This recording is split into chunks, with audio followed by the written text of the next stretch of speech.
It's really helpful for people to hear two things. First of all, practice is how you de-trigger yourself. You practice not being triggered.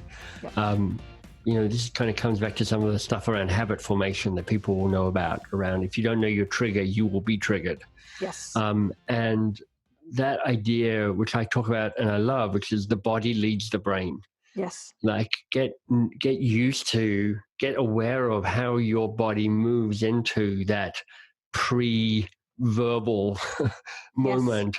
Catch it there. Because if you can catch it there, which is like, for me, I get into I have a kind of a serious face, which is like I'm normally a pretty smiley guy, but if I'm not amused, I really look not amused. I inherited this from my mother, and I can, and I'm like, if I can feel the downturn of my mouth and the kind of pressing of my lips, I'm like, oh wait, this is a clue that I'm pissed, but I haven't said anything yet. Right. There it is. There it is. Yeah. Yeah. And it's just practice in getting good at that. And literally for me, just being able to have that moment of there it is, there go the palms, or there goes my pulse, or those sorts of things are really, really useful. And that moment, and really it is a moment, is all it takes to click into a different mode. And then the mode is also something that needs to be a habit. So the technique that I teach people, I call validation.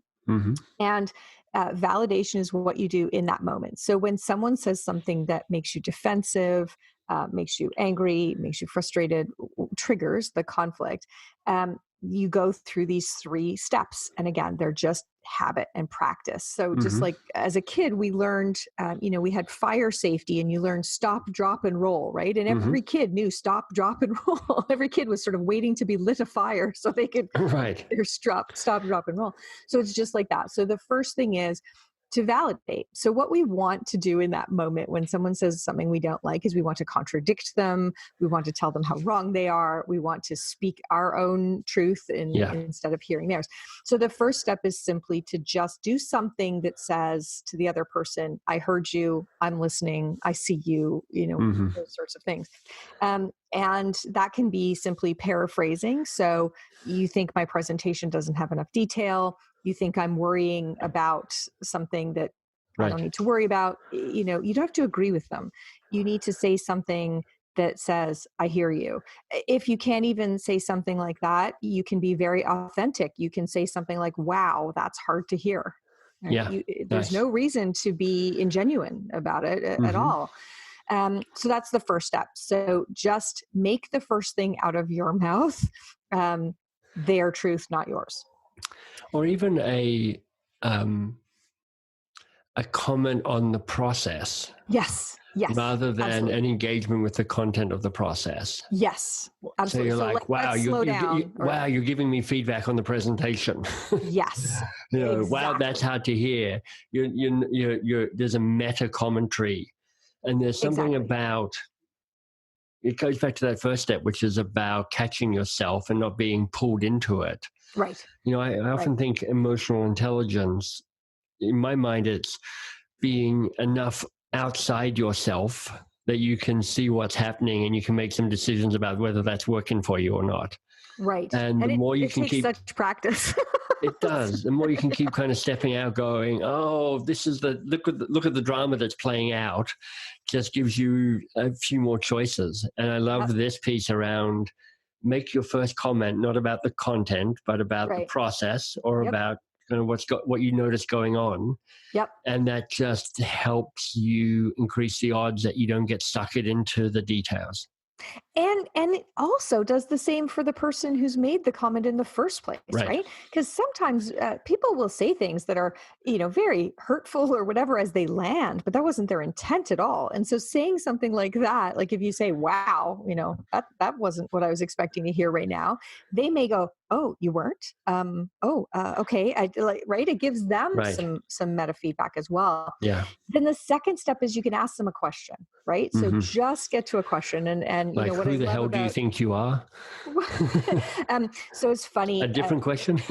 So with the coaching habit and with my work, and you and I Yes, are both fond of great questions and that's teaching right. people about open-ended questions and questions that don't start with the word why and all these sorts of Hmm. things. And I did have a client once say to me, well, then as far as I can tell, WTF is a perfectly fair question. I was like, Yeah, well, it does meet all the it does meet a lot of the criteria. criteria. True enough. It is slightly rhetorical, but that's okay. We'll let it go. So asking a question to understand where they're coming from. So if someone is saying to me right now, I think you're worrying about this, our loss of income. If my husband says to me, okay, you're fretting about our loss of income and it's too soon, we're only in week 1, then I can ask a question, right? Like, Hmm. okay, so how are you thinking about this? How long do you think we should continue as normal before we think differently? When do you think would be a good time to reassess? Or I can ask a Yeah, question to kind of understand, where's he coming from. I could ask, how are you thinking about this? How are you right. staying calm?